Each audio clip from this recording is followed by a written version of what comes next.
सर्वप्रथम नारायण सरस्वती व्यासादी सर्वांना नमस्कार करावा. मनुष्य जन्मात जी कार्य केली जातात ती सर्व कल्पद्रुमाचीच फुले असतात व पुरुषार्थच खरा मोक्षपद प्राप्त करून देणारा असतो. मनुष्यलोक जीवनात मोक्ष प्रदान करणारे सूक्ष्म स्थान शुभ स्थान आहे. म्हणून सत्कर्मे करणाऱ्यांसाठी मनुष्यलोक अत्यंत उत्तम आहे. जो कधीही भविष्य काळात सुद्धा परमश्रेष्ठ सत्कर्माशिवाय मिळणार नाही. हे भगवान, मनुष्य त्याच्या मृत्यूनंतर यमलोकी अथवा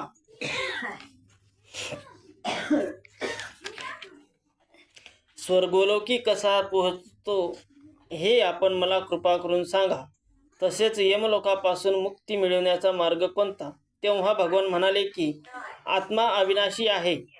शस्त्र त्याचे छेदन करू शकत नाही अथवा अग्नी त्यात जाळू शकत नाही. जी मनुष्य वाईट कृत्य करतात ते ब्रह्मराक्षस होतात अथवा यमलोकी जातात. नाभीपासून मस्तकापर्यंत 8 छिद्रे असतात. पुण्यशाली लोक योग धारणेमुळे ऊर्ध्वगती प्राप्त करतात. पुढे भगवान श्रीकृष्ण म्हणाले की एकूण 84 लाख योनी आहेत. त्यातील 4 प्रकारचे जंतू जन्मग्रह करतात. यातील मनुष्य जन्म अत्यंत दुर्लभ आहे. तो पूर्व सुकृताच्या संचयानेच प्राप्त होतो आणि मनुष्यामध्ये आहार, मैथुन, निद्रा, भय, क्रोध इत्यादी विकार सुलभतेने आढळतात, परंतु विवेक बुद्धी दुर्लभच आढळते. सर्व प्राणी मात्रात मनुष्य श्रेष्ठ मानला जातो. मनुष्यामध्ये निर्माण झालेली तृष्णा पिपासा कधी शांत होत नाही व या मोहामुळेच मनुष्य नरक प्राप्ती करतो. परंतु जे या तृष्णारूपी पिशाच्यापासून मुक्ती मिळवतात ते स्वर्गलोकी जातात. मनुष्य जे काही चांगले वाईट कर्म करीतो त्याचे सुफल किंवा कुफल तो एकटाच भोगीत असतो. मनुष्य जन्मात जर त्याने काही धार्मिक कार्य केले असेल तर तेवढेच त्याचे बरोबर असते. धन वैभव सर्व खालीच राहते. जे कर्म श्रद्धेशिवाय केले जाते त्याची वृद्धी पण होत नाही अथवा परलोकात पण आसरा मिळत नाही. जे काही थोडेफार मुनिगण होते ते श्रद्धेमुळे स्वर्गलोकी गेले. तेव्हा श्रद्धा महत्वाची असते. गरुडाने देवेंद्रास विचारले की असे कोणते कर्म आहे की जे केल्याने मनुष्य प्रेतत्व प्राप्तीपासून मुक्त होतो? तेव्हा भगवान म्हणाले की मोक्षाची इच्छा करणाऱ्या माणसाच्या हातातच त्याची गुरुकिल्ली आहे. जोपर्यंत शरीर धडधाकट आहे तोपर्यंत हे मनुष्या धर्मकर्म कर, परंतु मनुष्य जिवंत असेपर्यंत माया मोहामध्ये इतका घडून गेलेला असतो की केवळ मोहातच भ्रमण करीत असतो. ज्या मनुष्यास पुत्र नाही त्यास गती मिळत नाही व स्वर्ग प्राप्ती पण होत नाही.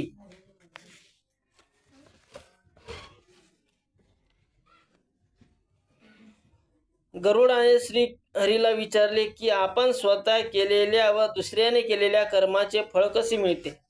तेव्हा श्रीहरी म्हणाले की ज्याने दान आदी कोणतेच सत्कर्म केलेले नाही तो फलशून्यच असतो. दान देखील कोणाला द्यावे, कोणत्या स्थानी द्यावे याला महत्त्व असते. ज्यास पुत्र नसेल त्याने विशेष करून ऊर्ध्वदैहिक क्रिया कराव्यात. मोक्षाची इच्छा असणाऱ्याने देखील ऊर्ध्वदैहिक क्रिया कराव्यात.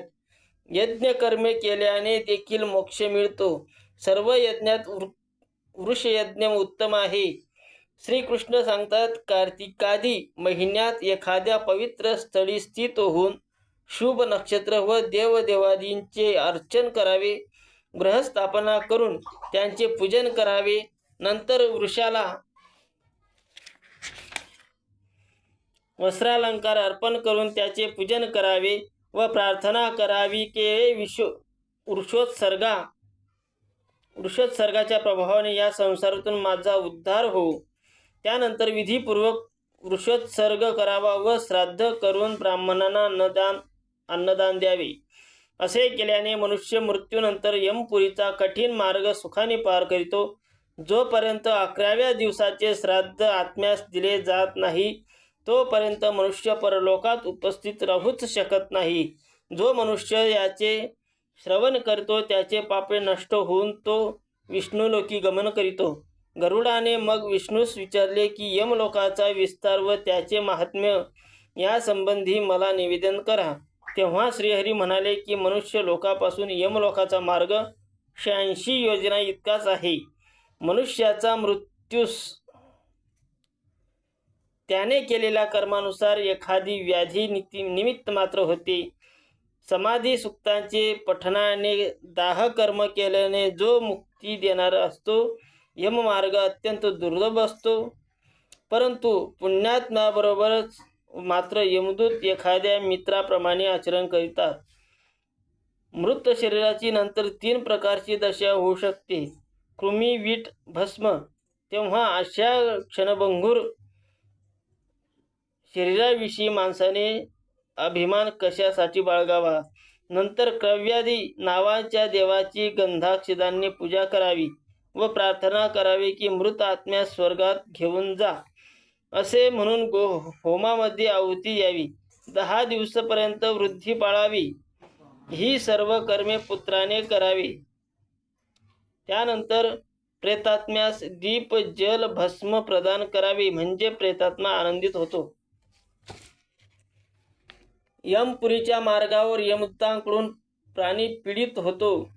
असे 47 दिवस पर्यंत त्रस्त झाल्यावर क्रमानुसार मृतात्मा धर्मराजाच्या शुभ नगरीत जातो. श्रीकृष्ण म्हणाले की यमपुरीचा मार्ग अत्यंत दुःखपूर्ण असतो.